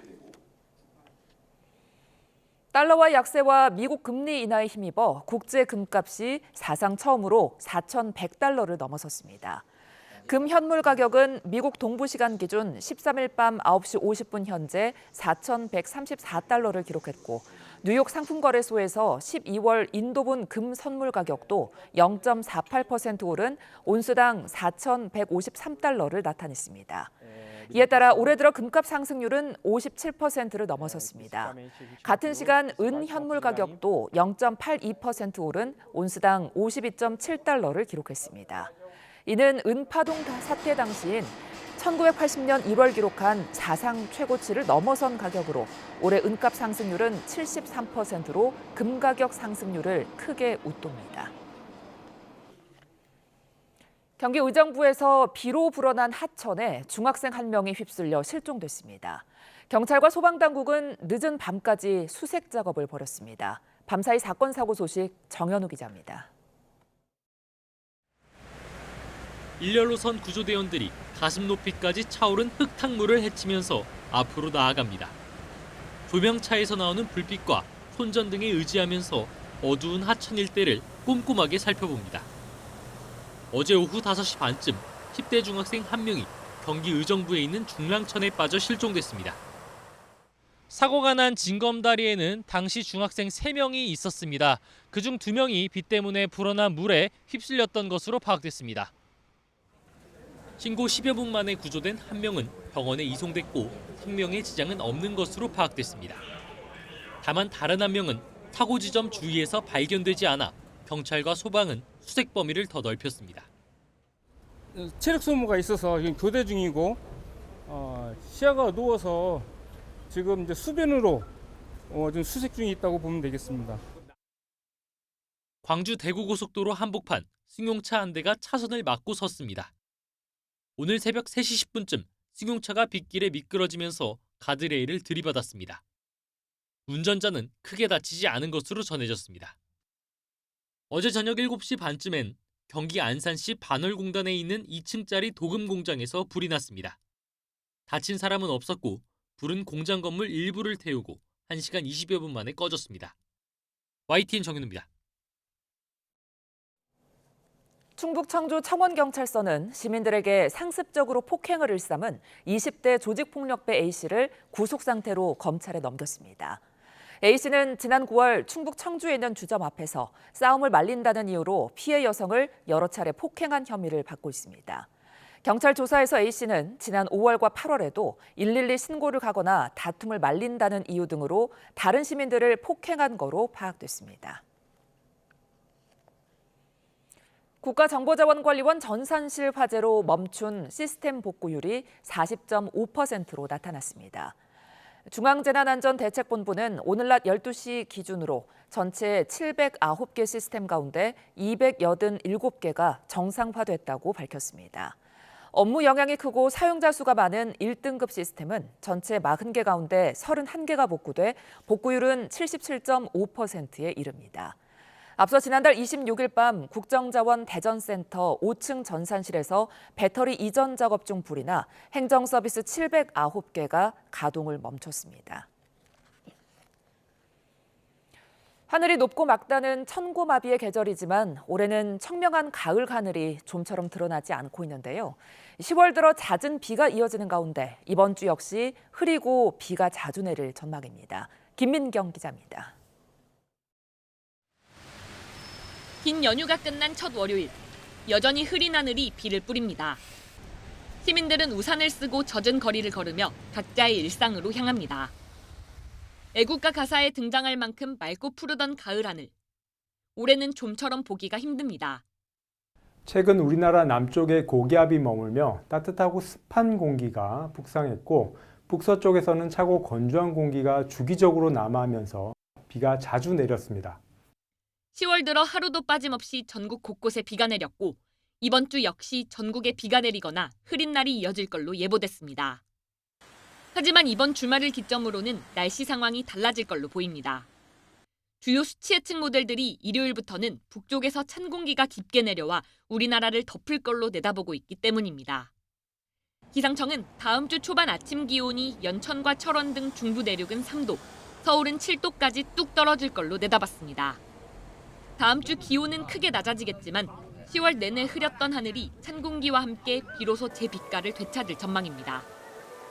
YTN 김민경입니다.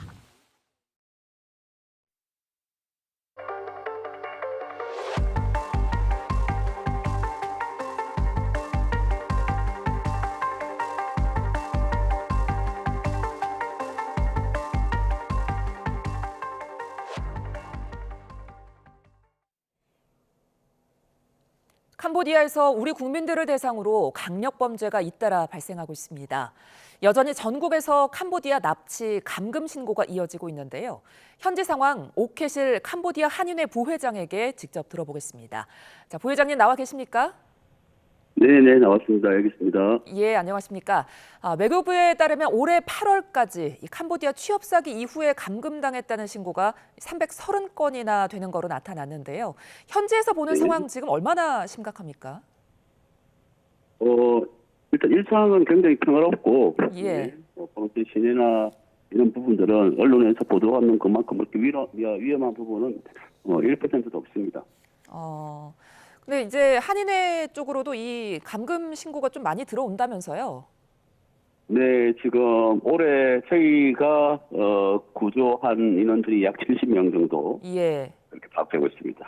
일주일에 한인회 쪽으로도 뭐 5건에서 10건 정도씩 계속 구조 요청이 들어온다고요? 예, 어제 오전에도 한 명이 또 요청을 해서 대사관 보호 아래 지금 서류 준비 작업하고 있습니다. 한인회 쪽으로 이렇게 연락이 오면 어떻게 도움을 주시는 겁니까? 어떤 식으로든 이제 그 도움을 요청한다는 것 자체가 탈출을 했다는 것이고 탈출을 하게 됐을 때에 이제 어떤 여건도 없고 아무것도 없는 상황이 되지 않습니까? 그렇게 되면은 저희들이 임시 그 보호처에 보호를 하고 이제 그 여권 분실 증명서 이제 그리고 이제 대산에서 임시 비자, 임시 여권 발급 그리고 이제 이민국에 가가지고 이제 비자 발급을 해서 그날 밤 비행기로 이제 돌려보내는 일들이 대부분 이제 발생됩니다.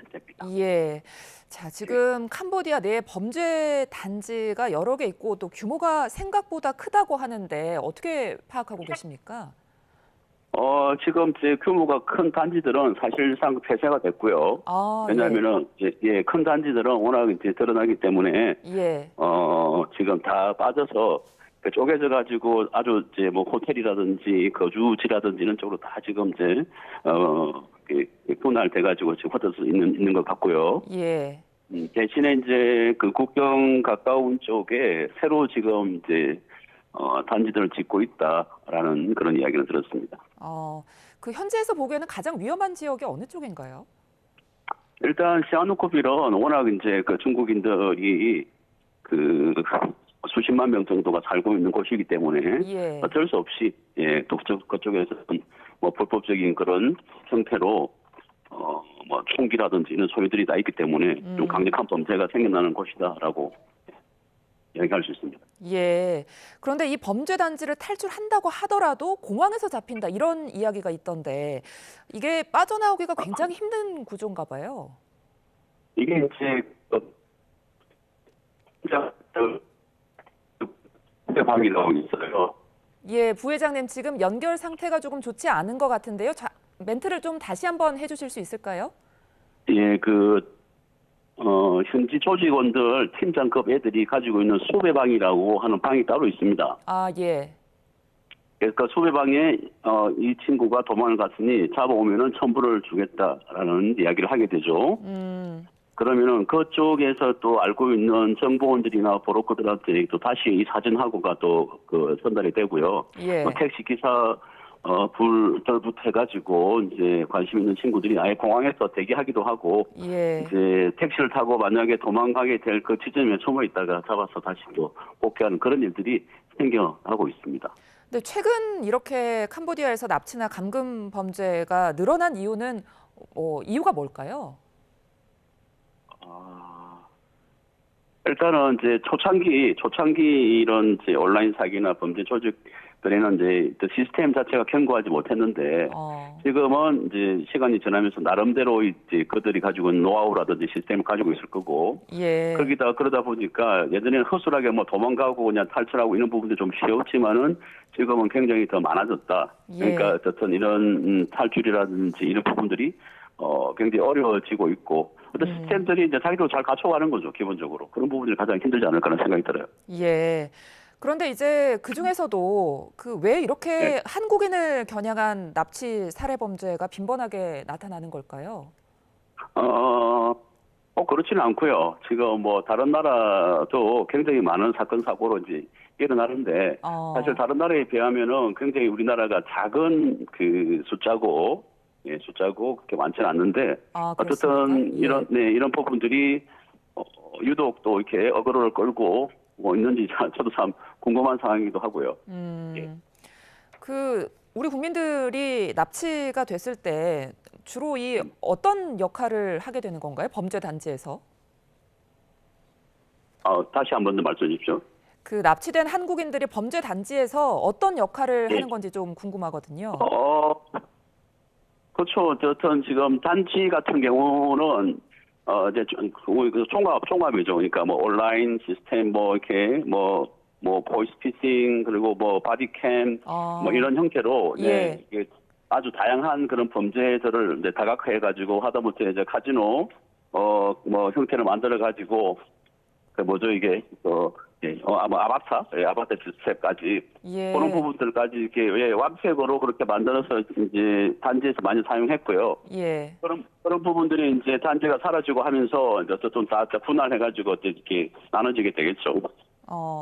지금 이 피해를 당한 분들을 보면은 보통 온라인에서 고수익을 준다는 아르바이트 구인글을 보고 이제 청년들이 가더라고요.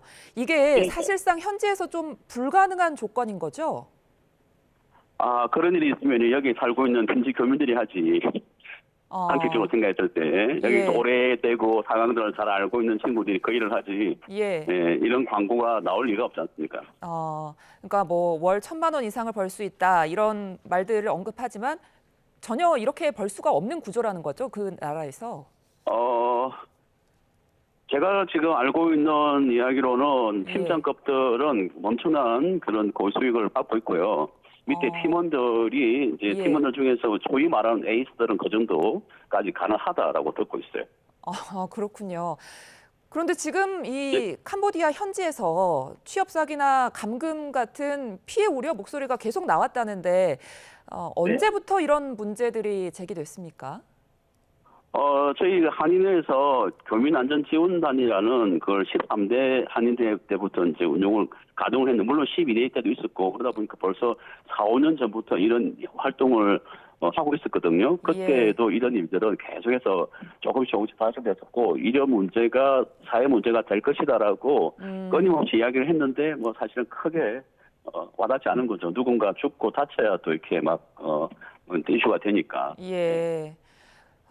피해자가 계속해서 이제 나오고 있는 상황이라 걱정이 큰데 한인회에서 최근에 어떤 피해자가 구출됐었나요? 어떤 피해자? 예, 한인회에서 최근 구출한 피해자 사례를 한번 좀 소개를 해주실까요? 이제 이 친구는 진짜 말 그대로 온라인, 그러니까 이 친구 전 직업이 그냥 온라인 작업을 해주는 그런 친구였어요. 전기 배송전. 예, 그렇게 듣고 온 친구가 있었어요, 정말로. 그래서 그 친구는 이제 오자마자 그 핸드폰을 뺏기기 전에 내가 들었던 거하고 틀린데 해가지고 자기가 감금돼 있는 호텔 그 이름을 찍고 내가 지금 몇 호에 들어와 있어요. 그러니까 이제 임시 그 거처에 들어가는 이 이야기를 한 거죠. 그러고 나서 핸드폰을 뺏겼어요. 그러다 보니까 저희들은 그 호텔을 갖다 수배해가지고 호텔이 구글 맵에 없는 거지만은 수배해서 호텔 위치를 파악하고 그쪽에 가가지고 그 친구를 이제 끄집어내고 와가지고 바로 이제 돌려보내는 그런 일들이 있었습니다. 예. 자, 고수익을 준다는 이런 거짓글 절대 속지 않게 좀 주의를 하셔야겠고요. 지금 캄보디아에서 이런 사건이 잇따르면서 교민 사회 분위기는 어떤지도 궁금하거든요. 지금 이제 교민사회 분위기가 어떤가 하면 이런 일들이 생기면서 캄보디아인들의 그런 반항 감정이 지금 이제 생겼어요. 이게 가장 큰 문제입니다. 그래요. 왜냐하면은 캄보디아 입장에서는 지금 평화로운 일상을 그대로 유지하고 자기들의 삶을 영위하고 있는데 갑자기 외국인들이 만들어 놓은 문제를 가지고 외국인들이 중국과 한국인들이 만들어낸 문제 가지고 갑자기 자기 나라가 범죄 도시가 돼버린 거지 않습니까? 네. 그러면서 그 한국인들 왜 그래? 라고 말하는 이제 질문들 또 나름대로 진보적이거나 정치적인 그런 친구들은 벌써 선동을 하고 있고 이런 부분들이 지금 태국하고 그 캄보디아 전쟁 그 초기처럼 지금 어떻든 그렇게 불이 붙고 있는 상태 이게 지금 진화가 될 건지 아니면 폭발을 할 건지 거기에 대해서 사실은 촉각을 이제 두고 있는 상황이 가장 큰 이슈가 될 것 같아요. 그게 그 문제들도. 그러면서 교민들은 사실 자기 뭐 어떻든 이런 일들이 생기니까 관광객들 지금 뭐 95%가 다 스탑돼 버린 거고 교민들 이제 뭐 여행사 같은 뭐 다 망했죠. 그리고 식당들 당연히 이제 영업들이 없어진 거고 뭐 선교팀들은 이제 올 수 있을까? 못 올까 하니까 내년 지금 1월달, 2월달에 선교팀들이 와서 이제 선교 활동을 하게 되는데 다들 지금 이제 의문점을 두고 있는 상황이니까 어쨌든 이 선교팀들이 오게 되면은 캄보디아에 도움이 되는 어쨌든 물건을 나눈다든지 복지라든지 교육이라든지 이런 부분도 할 수 있는데 이런 부분들도 좀 다 사라져버린 그런 형태가 돼버린 거죠. 예. 자, 교민들 피해에 대한 어떤 대책도 좀 세워져야 할 것 같네요. 자, 끝으로 경찰이 이제 캄보디아 정부와 함께 코리안 데스크 설치를 논의한다고 하는데 우리 국민 피해를 줄이기 위해서 어떤 대책이 좀 필요할까요? 일단은 이 친구들이 그 범죄 동조자 또는 범죄인 줄 알면서도 들어가게 됐을 때 강력한 처벌이 있다. 그리고 그 처벌이 받았다는 이런 이제 예시들이 이런 결과물들이 계속해서 나와야 되지 않을까 하는 생각이 들고요. 알겠습니다. 지금 뭐 선박마이 처벌로 뭐 여기서 이제 탈출해서 가도 한국에서 그냥 그대로 그냥 자기들 일상을 영위하는 이제 그런 일들이 생기니까 어쨌든 여기에 들어온 부축한 친구들 자체가 뭔가 하면은 어떻든 범죄에 동조, 가담한 친구들이기 때문에 여기 한국에 준하는 그런 어떤 처벌이라든지 이런 부분들이 정확히 명시되는 게 좋겠다라는 생각이 들고요. 자, 알겠습니다. 어쨌든 코리안 데스크가 어떻게 잘 진행될지 모르겠지만 제가 지금 듣기로는 여러 갈등들이 아직도 되고 있어서 갈 길이 멀지 않을까라는 그런 고민을 하고 있습니다. 알겠습니다. 좀 실질적인 대책이 마련돼서 현재 교민을 포함해서 우리 국민 피해가 더 이상 없도록 좀 바라해 보겠습니다. 지금까지 현지 상황 오케실 캄보디아 한인회 부회장에게 들어봤습니다. 고맙습니다. 네, 고맙습니다. 수고하십시오. 네, 캄보디아 현지 상황 함께 들으셨는데요. 이러한 상황 속에서 캄보디아 내 한국인 대상 범죄에 대한 정부의 대응이 도마 위에 올랐습니다. 최근 몇 년 새 외교부 자료만 봐도 한국 대상 범죄 신고는 급증하고 있습니다. 지난 2021년에 4건에 불과하던 캄보디아 내 납치 피해 신고 건수, 지난해 220건, 그리고 올해 8월까지 집계한 것만으로 330건으로 이처럼 폭증한 상태입니다. 자, 외교 당국이 몰랐을 리 없는데 조치는 미흡했습니다. 자, 이렇게 이미 2년 전부터 처참한 사례를 잘 알면서도 여행자들에게 주의를 당부하는 수준에 그치다가 지난달에서야 취업 사기 범죄에 따른 여행 자제 경보를 발령했고요. 결국 국민이 목숨까지 잃는 사태가 벌어진 뒤인 나흘 전에 이렇게 특별 여행주의보를 발령했습니다. 대응 인력도 턱없이 부족했습니다. 캄보디아에서 우리 국민 대상 범죄를 담당한 대사관의 경찰 인력 줄곧 1명이었는데요. 지난해 10월과 지난달 1명씩 추가로 투입했지만 대규모 조직적 범죄에 대응하기에는 역부족이었습니다. 상황이 이런데도 조현 외교부 장관은 지난주쯤 사태의 심각성을 알았다며 국감장에서 고개를 숙였습니다. 현실성이 없는 현지 대사관의 대응 매뉴얼도 이제서야 손보려는 분위기입니다. 피해자의 구조 요청에 대해서 이런 것들을 준비해서 현지 경찰에 직접 신고하라라던 대응이 문제가 되자 외교당국은 현지 경찰의 공식 요구라 어쩔 수 없었다라고 해명을 해왔는데요. 뒤늦게 캄보디아 경찰과 신고 절차 개선 논의에 나서는 방안을 검토하고 있는 겁니다. 사실 캄보디아 한국인 대상 범죄는 이미 지난해부터 언론에 보도되면서 그 심각성이 어느 정도 드러난 사안이죠. 누리꾼들 사이에선 진작에 이 문제를 두고 우리 정부를 향한 자조적 비판이 나오기도 했습니다. 사태가 커지자 정부가 뒷북 대응이라는 비판 속에 부랴부랴 나서는 모양새입니다. 이재명 대통령은 여행 제한부터 대응 인력 강화, 또 국민 송환까지 적극적이고 총체적인 조치를 당부했습니다. 이 대통령의 국무회의 발언을 들어보겠습니다. 국민의 생명과 안전을 지키는 것이 정부의 가장 큰 책임입니다. 지금은 다른 무엇보다 피해자들을 보호하고 또 사건 연루자들을 국내로 신속하게 송환해야 됩니다. 그리고 정부는 우리 국민의 안전을 확보할 수 있는 가용 가능한 방안을 최대한 즉시 실행해 주시기 바랍니다. 유사 피해를 원천적으로 차단하기 위해서 범죄 피해 우려 지역에 대한 여행 제한 강화도 서두를 필요가 있겠습니다. 제외 공간에 도움을 요청하면 즉시 또 상시 대응할 수 있도록 관련 제도 정비, 또 인력 예산 편성에도 만전을 기해 주시기 바랍니다.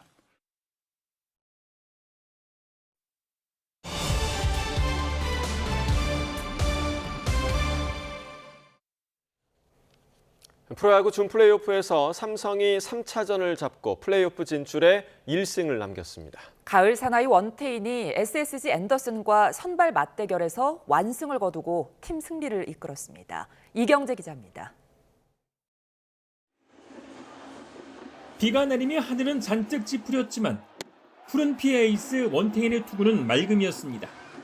와일드카드 결정 2차전에서 팀을 구하고 5위를 쉬고 선발 등판한 원태인은 7회 투아웃까지 단 한 점만 내주고 마운드를 지켰습니다. 7회 안상현은 11구 끝에 삼진으로 잡고 자신의 올 시즌 정규리그 최다 투구보다 한 개 더 많은 105개의 공을 던지며 3차전 승리를 책임졌습니다. 항상 벼랑 끝이라고 생각을 하고 1919 최선을 다해서 던졌는데 그 결과가 너무 좋게 나온 것 같아서 상당히 기분 좋습니다. 장염을 알아 3차전에서야 선발 출전한 SSG 에이스 앤더슨은 빠른 공에 힘이 조금 떨어지며 3회의 고비를 맞았습니다. 변화구 투구가 많아진 걸 파악한 삼성 타선이 변화구를 집중 공략했고 투아웃 1-3루에서 김성윤의 타구를 잡은 SSG 안성현의 송구가 1루를 벗어나면서 1루 주자 김지찬까지 홈을 밟았습니다. 9자옥의 2루타가 이어지며 한 점을 더 달아난 삼성은 5회에는 SSG의 철벽 불펜 이로운을 상대로 김지찬과 김성윤, 김영훈까지 차례로 2루타를 때려내며 2점을 추가했습니다.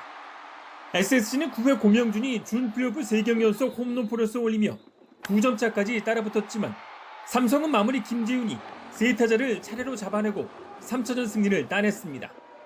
삼성은 플레이오프 진출에 단 1승을 남겼습니다. 김성윤 선수나 구자욱 선수 중심 타선에서 잘 살아나간다면 우리 또 중심 타자 파워가 있기 때문에 앞으로의 시리즈에 좀 좋은 긍정적인 오늘 게임이 됐던 것 같아요. 3경기 연속 선발이 4회를 버티지 못한 SSG는 불펜의 부담까지 떠안으며 벼랑 끝으로 몰렸습니다. 4차전에서 삼성은 후라도가, SSG는 김광현이 선발로 등판합니다. YTN 이경재입니다.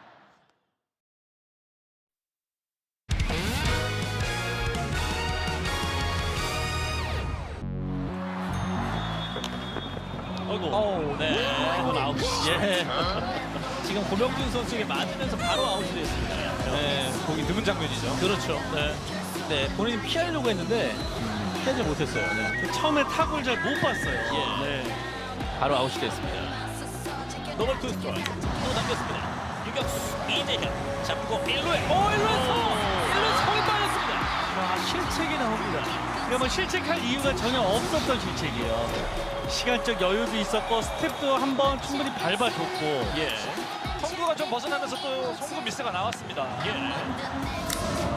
배트가 부러졌습니다. 왼쪽 짧은 타구 절섭에 떨어집니다. 결국 삼성 입장에서는 실책으로 나간 주자가 또 홈을 들어왔거든요.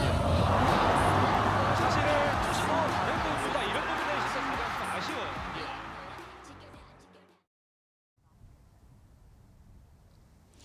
오후 들면서 서울 등 내륙은 비가 소강 상태를 보이고 있습니다. 날이 반짝하면서 이곳 도심공원에는 산책을 즐기는 시민들이 많이 보이는데요. 현재 서울 기온은 20도 안팎으로 어제 같은 시각보다 3도가량 높고요. 낮 동안 활동하시기 무난하겠습니다. 오늘 대체로 흐린 가운데 선선한 가을 날씨를 보이고 있습니다. 오늘 낮 기온은 서울과 대구 21도, 대전 22도가 예상되고요. 중부지방은 어제보다 높겠고 남부지방은 어제와 비슷하거나 조금 낮겠습니다. 현재 내륙과 달리 동해안을 중심으로는 산발적인 비가 이어지고 있습니다. 오늘 밤까지 이 지역에 5에서 20mm, 남부 곳곳에 5mm 안팎의 약한 비가 내리는 곳이 있겠습니다. 남은 한 주간도 전국 곳곳에 비 소식이 있습니다. 휴일에는 영동을 제외하고 맑은 하늘이 드러나겠지만 북서쪽에서 찬 공기가 유입되면서 이른 아침 추위가 찾아올 전망입니다. 오늘도 동해상을 중심으로는 풍랑특보가 내려진 가운데 바람이 강하게 불고 물결이 거세게 일겠습니다. 해상 안전사고에 각별히 유의하시기 바랍니다. 지금까지 YTN 원희다입니다. 이상으로 화요일 뉴스나우 마칩니다. 시청해주신 여러분 고맙습니다.